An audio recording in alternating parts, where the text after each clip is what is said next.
haber un grito de júbilo.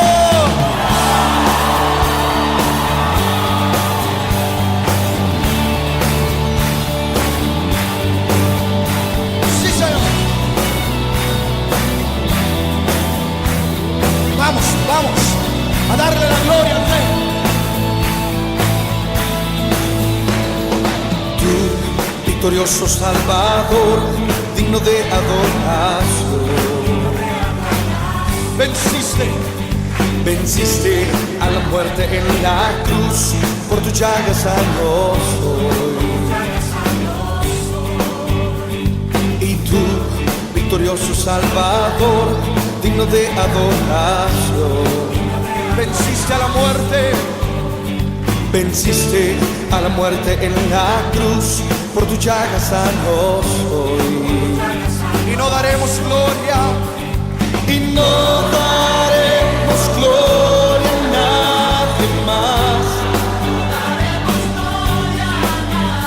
Jesucristo, has venido a libertar. Como dice, soy sano, soy libre en Jesús. Voy a llenar aquella cruz que Él venció la enfermedad. A Él se le gloria.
Identificado, no es tampoco coincidencia, es Dios a través de usted que le está hablando a su corazón. Amén. Ok, dice así la palabra del Señor, dice en el capítulo 4 de 1 de Samuel, versículos 5 y 6. Dice: aconteció que cuando el arca del pacto de Jehová llegó al campamento de Israel, desde el campamento todo Israel gritó con gran júbilo que la tierra tembló. Cuando los filisteos oyeron la voz de júbilo, dijeron: ¿qué voz de gran júbilo es esta en el campamento de los hebreos? Y supieron que el arca de Jehová había sido traída al campamento. Fíjense bien, miren, les quiero poner dos cosas antes de empezar. El nombre de Jehová fue dicho o fue escrito del siglo XVI para acá, porque antes no se había inventado la J.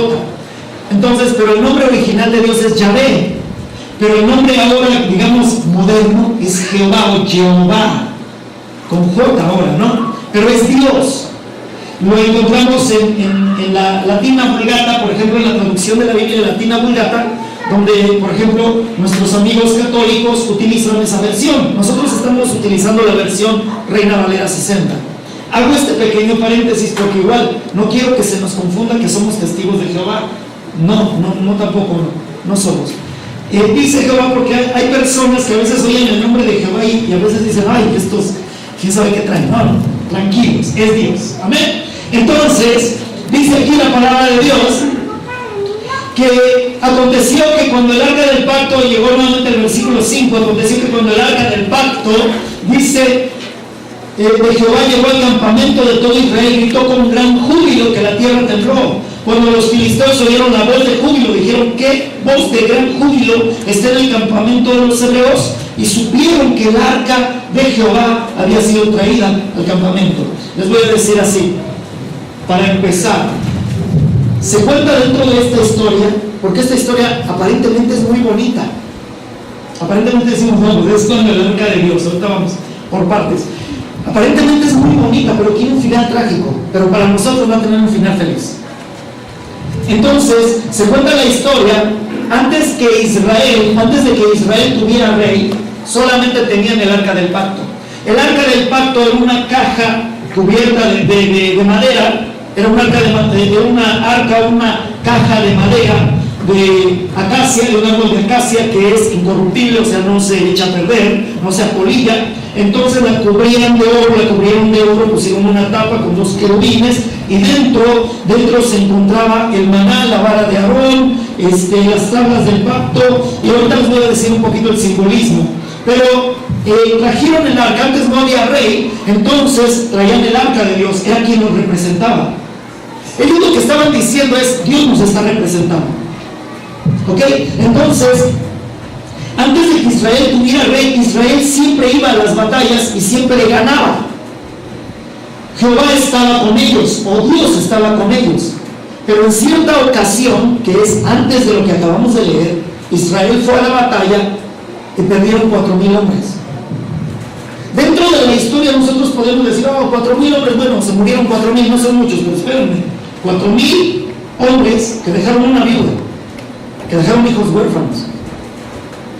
Entonces perdieron esa batalla, y como no había rey, a alguien se le ocurrió una buena idea.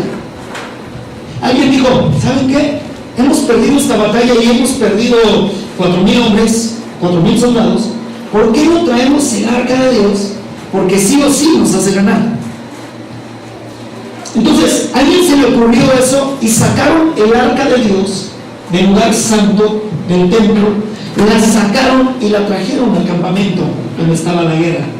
Cuando la traen, entonces sucede esto, que empiezan a gritar como diciendo: ahora sí, vamos a ganar, ahora sí, se va a hacer. Pero viene algo tremendo. Ellos pierden otra vez, y pierden 30,000 hombres, no 4,000, 30,000 hombres. Y yo quiero compartirte esta historia, porque a lo mejor tú y yo, o alguien de aquí de los que estamos aquí, ya nos cansamos de esperar. Cada vez que emprendemos algo nos va mal. Cuando pensamos: ahora sí la voy a hacer, viene algo. Estaba contando de una persona hace poco, dice: ¿qué crees? Yo estaba trabajando mucho, y me fue bien en la siembra, me fue bien. Fui, me depositaron al banco, hubieras visto qué bendición. Cobré una cantidad muy buena, pero al salir del banco me robaban.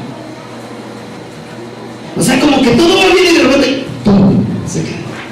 O como cuando en un momento dado tú estás esperando: ahora sí va a ser la mía, y siempre te va mal, siempre estás mal, siempre está sucediendo algo tremendo. Hoy déjame decirte algo. Y si ustedes se dan cuenta, ya lo estamos empezando a vivir nosotros. Nosotros hemos declarado que Dios está sobre nuestras vidas. Es por eso que adoramos a Dios. Es por eso que le decimos: Dios, tú eres el Señor. Y la verdad, le puedo decir algo: en este mundo todavía se puede vivir. Y en este mundo la única manera de vivir bien, sin transear, sin ser personas de mala cepa, por así decirlo, es solamente ser un hijo de Dios, teniendo a Cristo en su corazón. Amén. Solamente así, y Dios te prospera, Dios te bendice, Dios hace maravillas en tu vida. Entonces, para no hacerla más larga, imagínense, tuvieron esa gran idea de traer el arca del pacto en medio de la batalla. Saquémosla del lugar santísimo, en cierta manera dijo alguien por ahí, y Dios sí o sí nos da la victoria. El arca del pacto era una caja donde dentro habían determinados elementos, como les dije, el maná, las tablas del pacto y la vara de Aarón, que simbolizaban el poder de Dios, la prosperidad de Dios. Eso es lo que simbolizaba. O sea que cuando tú tienes la presencia de Dios en tu vida, cuando tú tienes la presencia de Dios en tu hogar, tienes poder para vencer cualquier circunstancia que te venga. Y tienes la prosperidad de Dios, no la prosperidad de la tranza, porque todo da vuelta. ¿Sí me explico? Ahorita transeo, pero al rato me transeo y ya delante de mí. Sino que la prosperidad de Dios es la que dice la Biblia: nunca añade tristeza alguna con ella, sino que la prosperidad de Dios es para siempre. Entonces, esa caja, por así decirlo, traía la presencia de Dios y traía el poder de Dios, la prosperidad de Dios, ¿sí? Los elementos tipificaban la presencia de Dios. Los elementos que estaban ahí tipificaban eso. Entonces ellos decían: como tenemos la presencia de Dios entre nosotros, ¿saben qué? Tenemos el poder para derrotar a los filisteos. Y tenemos la bendición de poderlos también derrotar. Entonces sacan esa cajita, o sacan el arca de Dios, ¿sí? Pero déjenme decirles algo que se les olvidó a los israelitas. Ellos pensaban o simbolizaban la presencia de Dios, pero no encerraba la presencia de Dios. O sea, no era una cajita, como para decir: aquí está la presencia de Dios encerradita y aquí la tenemos. Así como a veces pensamos como Aladín y la lámpara maravillosa, ¿no? La frotaban y salía el genio, y entonces tenías 3 deseos. No era así. Los israelitas pensaban que era de esa misma manera. Al fin que tenemos encasillada la presencia de Dios en esta caja, y entonces Él nos va a dar la victoria. Tal vez la frotamos, o ya oyeron que está con nosotros y ya tienen miedo. Los filisteos tenían miedo, sin en cambio se hubo un enfrentamiento. Ya les dije el desenlace del enfrentamiento: 30,000 hombres murieron. Algo triste. Entonces, si llevamos la caja a la guerra, llevamos a Dios dentro de la cajita, decían o pensaban, y Dios nos tendrá que dar la victoria. Ellos pensaban de esa manera. Miren lo que dice el versículo 7 de ahí mismo. Decían: ha venido Dios al campamento. y dijeron, ay de nosotros, antes de ahora no fue así, porque ya habían ganado una victoria, una batalla. Entonces decían, wow, tenemos miedo porque Dios ya está con ellos. ¿Sí? Tenemos temor. Si en cambio estos filisteos se aventaron a la guerra, miren lo que dice el versículo siguiente: esfuércense, oh filisteos, se decían entre ellos, y sean hombres. O sea, como dicen en nuestro rancho, seamos machos, ¿no? Dice, para que no sirvan a los hebreos como ellos nos han servido a nosotros. Sean hombres y peleen. Y pelearon pues los filisteos, e Israel fue vencido. Versículo 10. Y hirieron cada cual a sus tiendas, y fue hecha muy grande mortandad, pues cayeron de Israel 30,000 hombres de a pie. ¿Qué les parece? Volvieron a ser vencidos. Literalmente la tierra sí tembló. Llegó Dios y empezaron a gritar que literalmente, o sea, verdaderamente la tierra tembló, pero no porque llegaría Dios, sino por el grito que dieron estos hombres, los israelitas. Literalmente tembló, pero a Dios no se le puede meter dentro de una caja. ¿Sí me explico? Ellos creían que es, vamos a meter a Dios dentro de una caja, y aquí tenemos el arma secreta que la tapaban. A Dios no lo podemos meter en una caja. Ellos pensaban que así funcionaba. Y dice Dios, yo no me puedo limitar a una caja. Hay personas, aunque usted no lo crea, hay personas o hay gente que piensa que la iglesia es una cajita donde metemos a Dios. Por ejemplo, 6 días a la semana peco, pero el domingo voy a la iglesia, a la cajita donde está Dios, y Él me ayuda. Pues sí, pastor, ya va a empezar. Sí, es que esta es una congregación, esta es una iglesia donde transforma las vidas, por medio de Dios transforma las vidas, para que venga una restauración hacia, desde un hombre, una mujer, un niño, un joven, un anciano, o toda una familia completa. Entonces, hay personas que piensan que la iglesia es como la cajita donde cerramos a Dios. Hay personas que piensan que la iglesia es como una jaulita donde le cantamos un ratito a Dios y Dios me bendice y recibo a Dios. Hay personas que piensan de esa manera y no es así. A Dios no se le puede meter en una cajita. El error de Israel fue pensar que a Dios se le puede meter en una caja, y ahora no solamente murieron 4,000 israelitas, sino murieron 30,000, y les robaron aparte el arca, la cajita. Dice más adelante, mire, dice, nos quedamos en el 10, ¿no? En el 11. Y el arca de Dios fue tomada, o sea, se la robaron, y muertos los 2 hijos de Eli, Ofni y Fineas. Estaba yo leyendo en mi Biblia esta historia y es fascinante. Dios me dio 2 mensajes para la otra vez, si les predico el otro mensaje. Pero fíjense bien, es fascinante. Quiere decir, no solamente perdieron 4,000 hombres de a pie, sino ahora perdieron 30,000 hombres de a pie. Y no solamente eso, perdieron el arca de Dios, la caja. Ahora, el arca de Dios representaba la prosperidad y la presencia de Dios y el poder de Dios. Segundo, para el pueblo de Israel, el arca de la alianza o el arca del pacto representaba su identidad. ¿Quiénes eran ellos? Todas las demás naciones de alrededor tenían reyes. Ellos no necesitaban un rey porque Dios los gobernaba. Nosotros aquí podemos ver que tenemos un régimen demócrata. El pueblo supuestamente elige su representante o su gobernante. Ellos no. Su manera de la política era teócrata. Quiere decir que Dios era quien era su representante y su gobernante. Así eran aquellos tiempos. Las demás naciones tenían reyes que los gobernaban. Pero en Dios, no, era Dios. En el pueblo de Dios, en los israelitas, era Dios quien los gobernaba, era Dios quien los guiaba, era Dios. Pero lo que ellos tenían como de representación de Dios era el arca. Y cuando les es robado, cuando les es tomado, pierden hasta la identidad. O sea, les fue como en feria. Perdieron 2 batallas, perdieron el arca y perdieron su identidad como nación, como pueblo. Esto es algo que es digno de notarlo o de hacerlo notar, porque va a ser muy importante para la elaboración de nuestro tema en esta tarde. Entonces, el arca para ellos significaba la presencia, la identidad. Y pues imagínate, yo lo puedo ver. Si a mí me robaran la presencia de Dios en mi vida, no tendría sentido. Mi vida no tendría sentido si la presencia de Dios no habitara en mi corazón.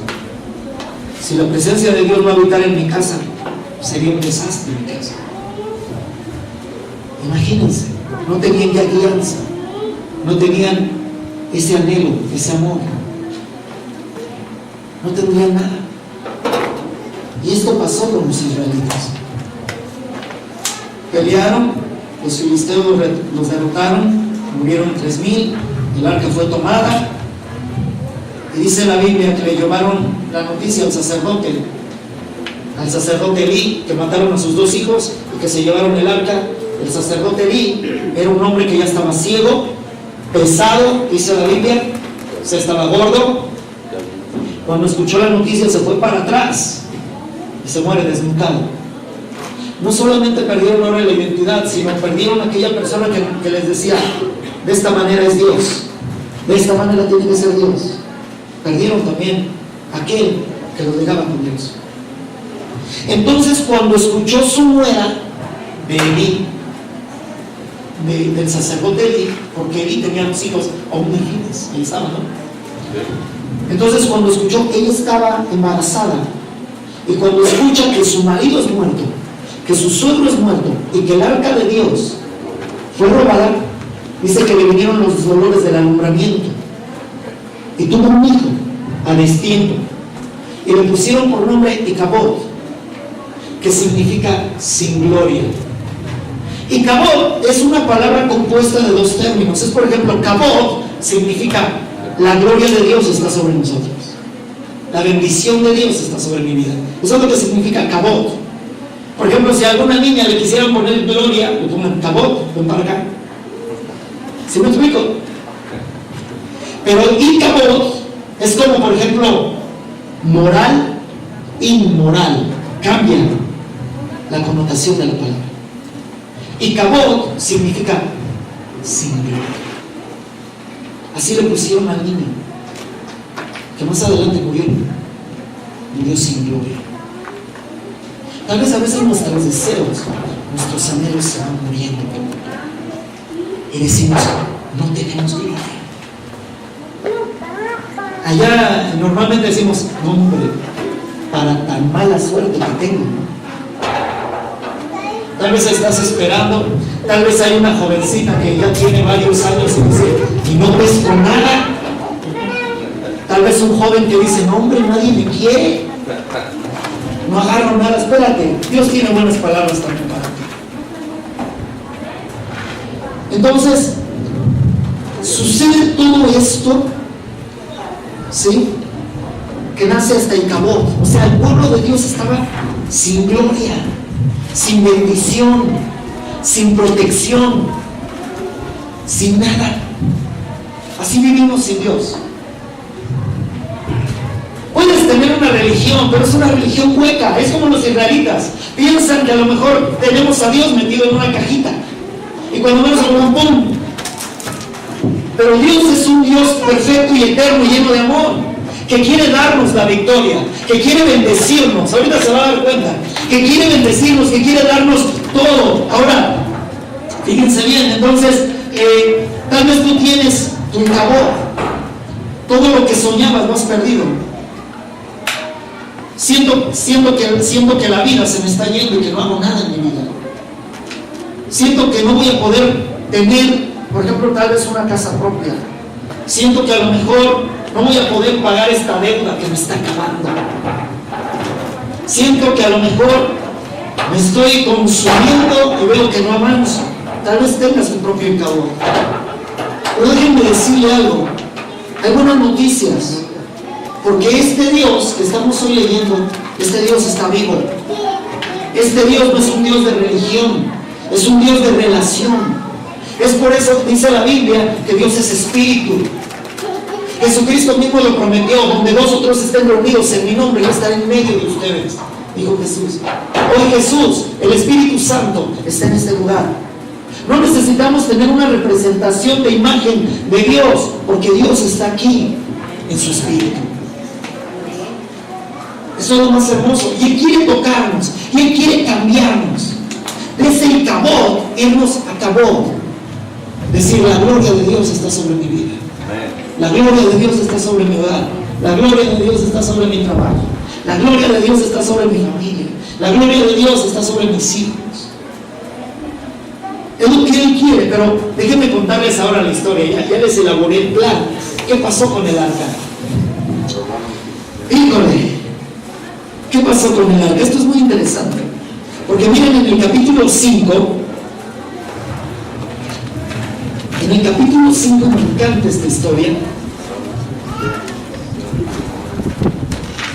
¿Ya lo tienen? Versículo 1 y 2. Cuando los filisteos capturaron el arca de Dios, la llevaron desde Benecer a Asdod, y tomaron los filisteos el arca de Dios y la metieron en la casa de Dagón y la pusieron junto a Dagón. Amén. Les voy a explicar cómo está el asunto. Ellos toman el arca, los filisteos roban el arca de Dios, que representa la presencia, el poder, la alianza, la identidad de un pueblo. Entonces la roban, el arca de Dios, y ellos, los filisteos, llegan a su templo, a su iglesia, y tienen una imagen grandota de un dios llamado Dagón. Entonces le traen el arca, y como la vieron de oro, preciosa, todo el asunto, se la ponen enfrente y empiezan a hacer un tremendo culto, una reunión, porque le habían dicho, como diciendo: mira, te traemos el botín de la guerra. Miren, anteriormente tenía mucho que ver lo religioso con lo bélico. Lo bélico significa las guerras. Tenía que ver. Si alguien salía ganador, decían: es que Dagón es mejor Dios que el Dios de los israelitas. Entonces le tenían que traer un botín o un sacrificio. Aquí ellos agarraron el arca y dijeron: wow, mira, llevémosla a nuestro Dios. Y se la presentan enfrente y le dicen: mira, aquí está el Dios de los filisteos, el Dios de los israelitas, y aquí está nuestro Dios. Te lo ponemos aquí como botín, como que está a tus pies. Eso hicieron los filisteos. Hicieron un culto primer día, hicieron un culto, la dedicaron hacia el Dios Dagón. No saben en la bronca que se metieron. Porque la Biblia dice que nuestro Dios es Dios de todos los dioses, que no hay Dios como Yahvé o como Jehová. No lo hay. No saben el problema. Ahorita les voy a contar un chismesote.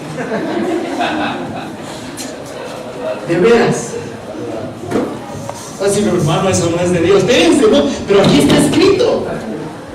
Ahorita van a ver esta semana. Van a ver unos ojotes así del tamaño de un plato, de esos de enchiladas. No les sigo, córtele porque ya se hambre. Ok, les sigo rápido. Entonces trajeron el arca de Dios hacia el templo de Dagón como si fuera un botín. ¿Sí? Primer día, bueno, vamos al versículo 3. Primer día lo traen, hacen un culto de dedicación. Mira, aquí nosotros derrotamos al Dios de los israelitas y nuestro Dios Dagón nos ha prosperado. Segundo día dice: y cuando el siguiente día los de Asdod se levantaron de mañana, o sea, los filisteos, Asdod es la ciudad, he aquí Dagón postrado en tierra delante del arca de Jehová. Y tomaron a Dagón y lo volvieron a su lugar. Entonces estaba, me gusta esto. Estaba el arca y estaba el dios Dagón. No sé qué forma tenía, pero a mí se me hace que estaba medio feo porque todos agarraban serpientes, no sé por qué. Entonces estaba así, de repente se levantan en la mañana, abren la iglesia y encuentran a la imagen de Dagón, estaba así tirada. Y dicen: ay caray, que nuestro Dios no es poderoso. Entonces la agarraron y limpiaron y la volvieron a limpiar. No vieron nadie. A lo mejor se cayó. Hubo un temblor y se cayó. Le pusieron, no sé, unos palos para que no se moviera. Ahí la pusieron. Segundo día, ¿no? Les voy a decir algo. Les voy contando los días. Primer día, entran y hacen un tremendo culto. Y fue mal aquellos. Segundo día, la imagen de Dagón se cae delante de la presencia de Dios. Tercer día.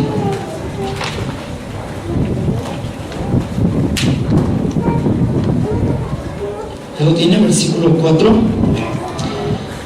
Y volviéndose a levantar, o sea, el tercer día, ¿no? Y volviéndose a levantar de mañana, el siguiente día, he aquí que Dagón había caído postrado en tierra delante del arca de Dios, y la cabeza de Dagón y las dos palmas de sus manos estaban cortadas sobre el umbral, habiéndole quedado a Dagón el tronco solamente. ¿Qué le parece? Este es Dios. O sea, su cabecita había sido cercenada y sus palmas, como diciendo, decía Dios, Él no tiene ni cabeza ni manos para ayudar. Yo soy Dios. ¿Sí me explico? Eso había pasado.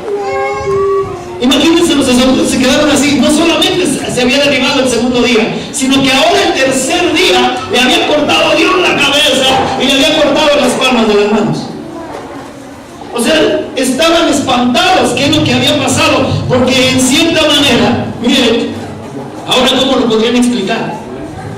La otra dijeron, no, es que hubo un temblor, se cayó. Pero ahora cómo lo podrían explicar los sacerdotes de Dagón. Porque ahora a Dagón le falta la cabeza. Cuando ya no se puede limpiar, se necesita restaurar. Si tú lo crees, ¿sabes qué? Yo te voy a decir algo. Si tú alargas tu mano de fe, te lo digo así, si tú crees hoy en Dios, que Dios va a hacer algo en tu vida, Dios le va a cortar la cabeza a eso que tanto te aqueja.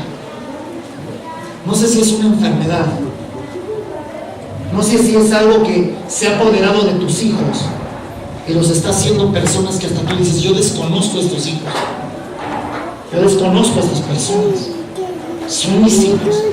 O esa deuda que tanto te tiene, no sé qué es lo que te esté aquejando. Tal vez la duda, jovencita, tal vez la duda de decir, ay caray, ya tengo tantos años y no agarro nada. Y lo digo así, ahí les va. Jóvenes, y esto lo digo por los jóvenes, hay personas que vienen y dicen, yo me quiero casar a los 25 años de edad porque eso ya estaría yo muy viejo o muy vieja si no me caso. Esa es una mentira. Porque miren, tú te casas por costumbre o tú te casas por verdaderamente amor y por dirección de Dios. Esas son dos cosas muy diferentes. Porque normalmente la costumbre, con todo el respeto, aquí ya hasta se casan de 16, 15 años, en los tiempos que estamos viviendo. Pero cuando es por dirección de Dios, tú tienes que esperar al tiempo de Dios. Amén. Nadie dijo amén, ¿verdad? Nada más los papás sí decimos amén, hermano, usted tiene toda la razón. Sí, es cierto. Sí, amén, yo lo creo, lo tomo para mis hijos, ¿verdad? Sí, pero los hijos están así. Yo sé, pero se ha vuelto hasta la boda una tradición nada más. No es por guianza de Dios, no es por guianza del Espíritu Santo. Pero vuelvo a lo mismo, ¿sí? Dios le puede cortar la cabeza hoy y te puede dar la victoria absoluta, si tú lo crees. No siempre, pero hay veces donde en alguna batalla, miren, en alguna batalla Dios les decía, no fue siempre, pero les decía, agarren al rey y córtenme la cabeza. Eso representaba, ¿sabes qué? Quien te dirige, quien supuestamente es tu representante, no necesita nada, ya no tiene cabeza. Nosotros somos mejores, era lo que representaba. Lo que Dios hizo con el Dios de los filisteos fue decir, no hay Dios como él. Y no porque fuera un Dios orgulloso, lleno de idolatría o de ego y decir yo soy el mejor Dios, no. Sino te voy a decir algo, alguien que se mete con la presencia de Dios o alguien que se mete contra un hijo de Dios, le va mal. De veras, yo lo he visto en mi propia vida.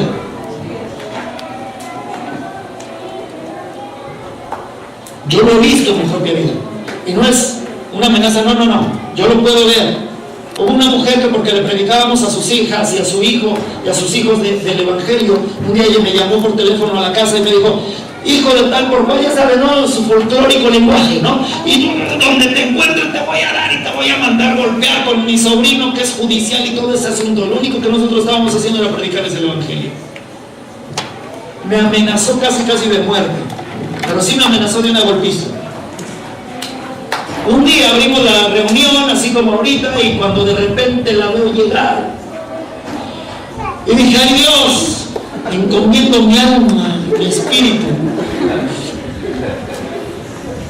Le dije: tú eres mi Dios, tú peleas la batalla. Estábamos en la alabanza, yo no la volteaba a ver, nada más le decía aguas porque había comprado, hasta me dijo: compré un bar y donde lo vea le voy a dar. Así me dijo.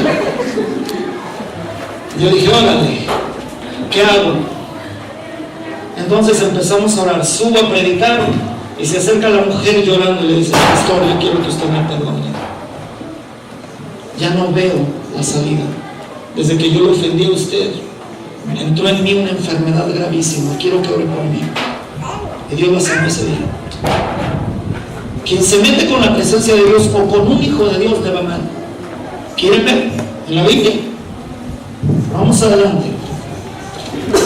Ya vimos el tercer día, ¿verdad? Lo que pasó. Dice el versículo 6: y se agravó la mano de Jehová sobre los de Asdod, o sea, sobre los de la ciudad, y los destruyó. Dice: y los hirió con tumores en Asdod y en todo su territorio. Quiere decir, desde el más grande hasta el más pequeño tuvieron tumores, porque se metieron contra el pueblo de Dios y en la presencia, y con la presencia de Dios los hirió. Ahora,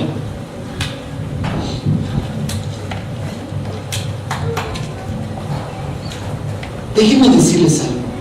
¿Quieren que les cuente un chisme santo? Ya me les están viendo porque encontré algo en la Biblia muy interesante. Cuando dice: los hirió de tumores, ¿qué te imaginaste?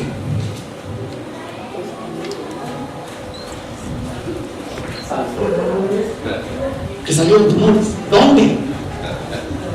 No sé, tal vez las mujeres empiezan así como que, si me explico con todo el respeto, tal vez tuvieron cáncer de mama, dicen, ¿no? Con todo el respeto, tal vez dicen: no, tumores en la cabeza, en los ojos, en las narices, en la boca. Estaba yo leyendo porque esta Biblia es una versión, la versión antigua, Reina Valera del 9. Y yo estoy ahorita leyendo bueno, a mí me gusta mucho la poesía y tiene un lenguaje precioso esta Biblia. Con todo el respeto, a mí no me gusta mucho la versión actual hoy de las Biblias, que habla así todo sencillo porque se le pierde el sabor. O sea, te lo dice así como que: quiero unos tacos, y te avientan así perro, gato, periódico y palillos de dientes, y ahí está un taco. ¿Sí? Para los que no han comido de esos, yo creo que vayan al Distrito Federal y va a comer seguro de eso.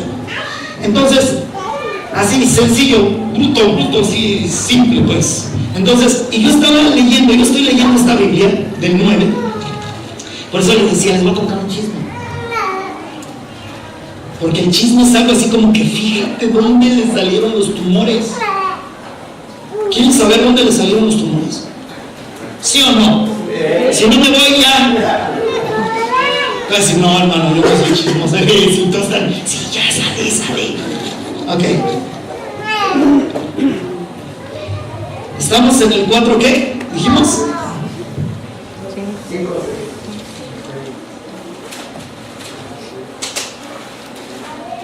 En el 5, ¿verdad?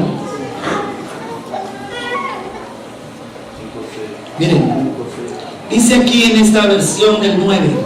Esta versión del 9 es más explícita, va más directa, para que me entiendan. No quiere decir que esta está mal, no está mal, pero esta es así como que más explícita. Ahí les va.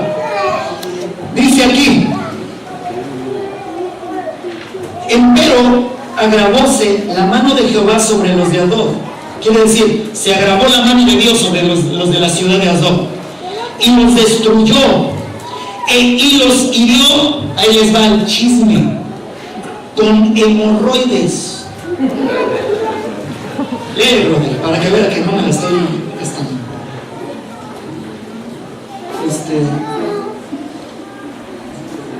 Léelo, brother, por favor. Empleó a la mano de Jehová sobre los de Asdod, y destruyéndolos e hiriéndolos con hemorroides en las antiguos estadios. Imagínense, ¿verdad que nos reímos? Estaba en el chisme, ¿verdad? De la siesta, se gozan. Primero estaba, no, a mí no me gusta eso, ok. Fíjense, eso es una enfermedad, o sea, que uno dice, a ver, si yo dijera, no levanten la mano, por favor, pero si yo dijera, hermanos, levanten las manos quienes han sufrido de hemorroides, dirían, oye, pastor, no lo hagas, ¿no? Eso es vergonzoso. Eso fue lo que hizo Dios con aquellos que se metieron contra la presencia de Dios. Los avergonzó. Imagínense, al siguiente día se cae la imagen, queda cercenada, y al siguiente día dijeron, se levantan todos, oye, ¿cómo amaneciste? Oh, bien, pero primero llegar a casa. Imagínense, con todo el respeto.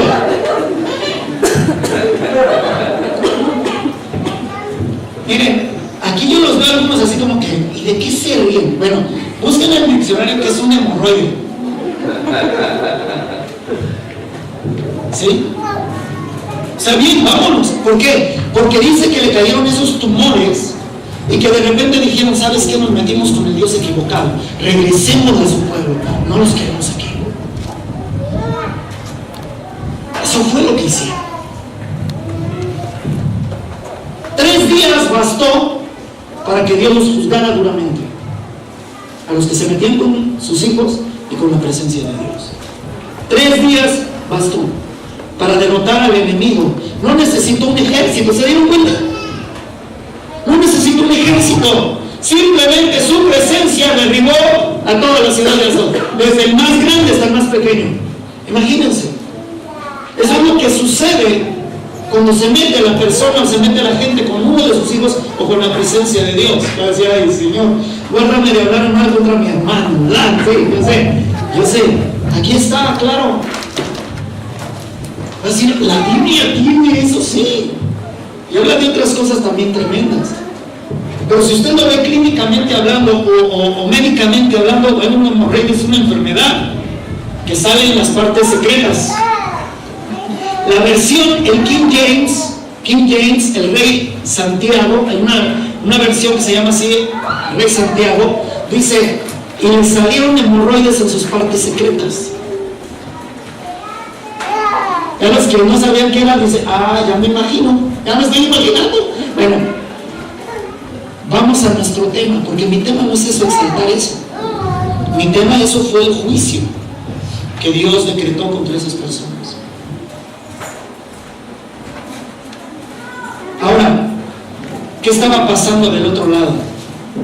Esto era lo que estaba pasando en el pueblo filisteo. Dagón había sido avergonzado y el juicio hacia el pueblo también fue decretado. ¿Pero qué estaba pasando de aquel lado? ¿Qué estaba pasando con el pueblo de Israel? En el pueblo de Israel se había ido la alianza. En el pueblo de Israel se había ido el gozo. Al grado de que cuando escuchó el sacerdote que habían robado el arca, se fue para atrás como diciendo, esto ya no tiene sentido. ¿Qué había pasado? Y a veces así nos pasa a nosotros. A veces como hijos de Dios también nos pasan cosas.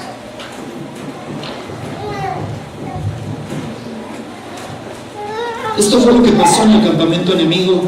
Pero ¿qué pasa en el campamento de Israel? En Israel tienen que esperar sin la presencia de Dios. En Israel tienen que esperar sin la oración de Dios. En Israel tienen que esperar sin el amor de Dios. En Israel tienen que esperar sin el favor de Dios, sin la valentía de Dios, etc. Es como si dijéramos, ¿saben qué? Creo que ya Dios se olvidó de nosotros. Allá está la arca del pacto, pero aquí no pasa nada. 3 días de espera, porque se la regresaron, Con eso se la regresaron. Usted puede leer la historia, pero yo quiero hablar de esos 3 días. Porque déjeme decirles algo. En la Biblia también encontramos el 3 como un número de Dios. Ahorita les voy a dar ejemplos. Encontramos el número 3 como un día de Dios. Bueno, fácil: Padre, Hijo, Espíritu Santo. En 3 días trajo un juicio tremendo de Dios hacia la nación o hacia la ciudad de Asdod. Y a veces en nuestras vidas, por ejemplo, el primer día, puede ser que me arrebaten lo que tengo.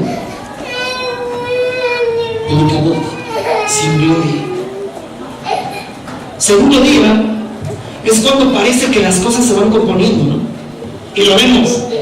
La imagen de Dagón se cae y dice uno: ahí va, Dios nos está respondiendo, Dios está haciendo, pero de repente alguien viene y lo pone otra vez en su lugar y dice: híjole, yo quiero saber. Y a veces decimos: de veras, pastor, por un poquitito así, casi la hago. Dicen los chavos: por una palomita pasaba el examen, pero lo troné. Por tantito así,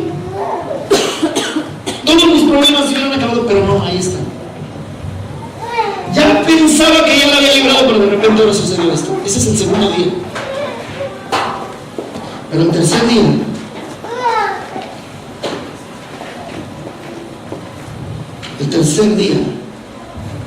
es donde Dios nos libera.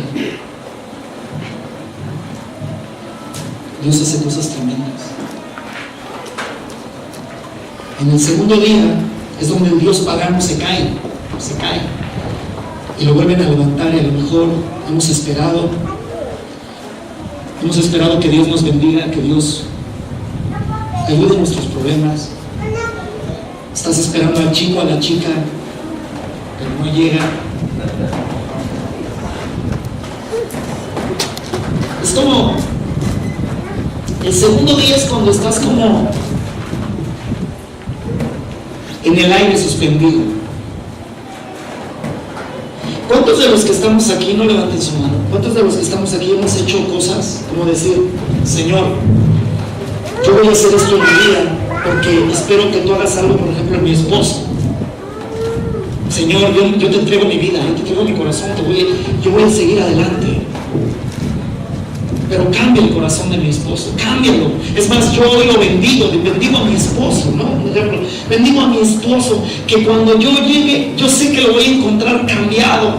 Y de repente llegas a tu casa, mujer, y de repente el esposo ni siquiera se ha bañado ni cepillado los dientes. Y dices: ¿qué pasó? Estás así como que no sabes de dónde agarrarte. Estás como en el trapecio. Los trapecistas, sí los han visto en el circo, ¿no? Llega un momento donde uno se avienta, pero hay otro que lo tiene que agarrar. Pero en el momento de los giros, hay unas milésimas de segundo donde él se encuentra suspendido y depende de otra persona. De aquella persona que de aquel lado lo va a sostener. Miren que si yo conociera a alguien así, que solamente dependo de esa persona, le beso hasta la suegra.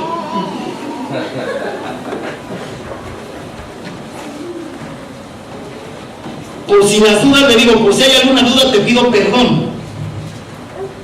Si yo supiera, pero mi vida depende de Dios. Él es quien está de aquel lado, aunque mi vida esté suspendida. A lo mejor tú dijiste: Señor, yo voy a sembrar en tu reino. Y tú estás esperando así que llegue la cosecha.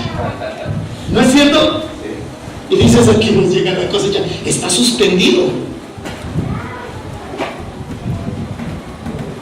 Ese es el segundo día, cuando tú obedeces y de repente como que dices: estoy esperando que suceda lo que tiene que suceder.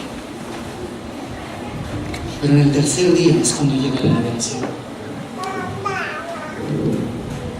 En el tercer día fue cuando trajo juicio Dios hacia estas personas. Dios toma el control. En el tercer día es cuando Dios toma el control. Yo no entiendo por qué no plagas, yo no entiendo por qué no moscas, yo no entiendo por qué no ranas como en las plagas de Egipto. Pero a él se le ocurrieron las hemorroides. Es Dios. Porque fue algo vergonzoso. Y de veras, esto se los digo, todo aquel que toque un hijo de Dios o toque la presencia de Dios, y se los digo, muchachos jóvenes, chicos de la alabanza, chavos de la alabanza, ustedes se paran aquí enfrente, pero si no tienen un encuentro o no tienen una vida consagrada a Dios, pobre de aquel que toque la presencia de Dios y no esté debidamente en su vida interior bien. ¿Sí me explico? Esto no es una religión. No estamos jugando a la religión o a la iglesita. Estamos teniendo una relación con un Dios que es a la tercera potencia santo. Santo, santo, santo. A la tercera potencia.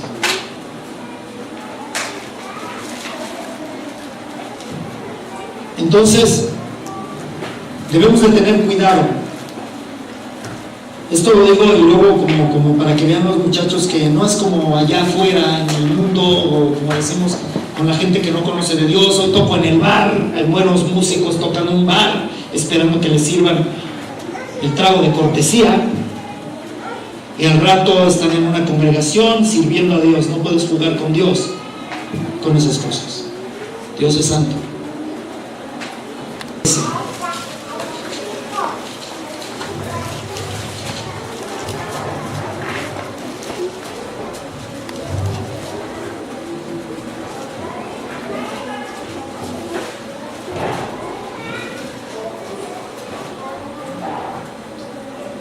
¿Ya lo tiene?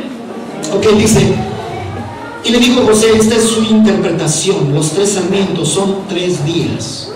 Al cabo de 3 días levantará Faraón tu cabeza y te restituirá a tu puesto, y darás la copa a Faraón en su mano, como salías a hacerlo cuando eras su copero. Viene un día de restitución. Si se da cuenta, Éxodo 3, versículo 17 y 18. Éxodo 3, versículo 17 y 18.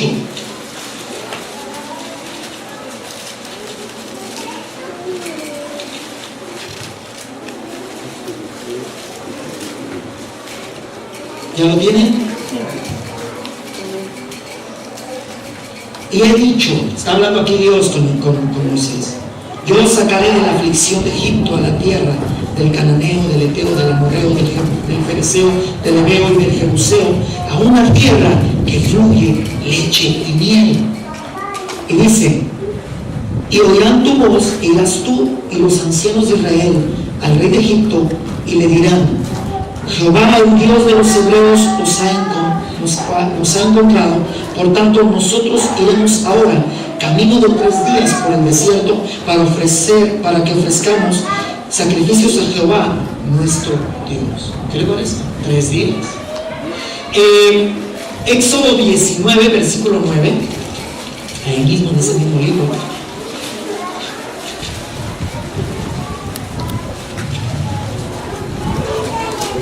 ¿Ya lo tienen? Éxodo 19, versículos 9, 10 y 11. ¿Sí? Entonces Jehová dijo a Moisés, o entonces Dios dijo a Moisés: he aquí yo vengo a ti en una nube espesa, para que el pueblo oiga mientras yo hablo contigo, y también para que te crean para siempre. Y Moisés refirió las palabras del pueblo a Jehová. Y Jehová dijo a Moisés: ve al pueblo y santifícalos hoy y mañana, y laven sus vestidos y estén preparados para el día tercero. Dice: porque al tercer día Jehová descenderá los ojos de todo el pueblo sobre el monte Sinaí. Es día de liberación, es día de visitación, es día de buscar a Dios también. Dice Josué 1:10. Vamos al libro de Josué. Estoy dando las citas con referente a esto. Josué 1, la Biblia es el libro más hermoso del mundo mundial. Ya lo tiene Josué 1, capítulo 1, versículos 9 y 10 y 11.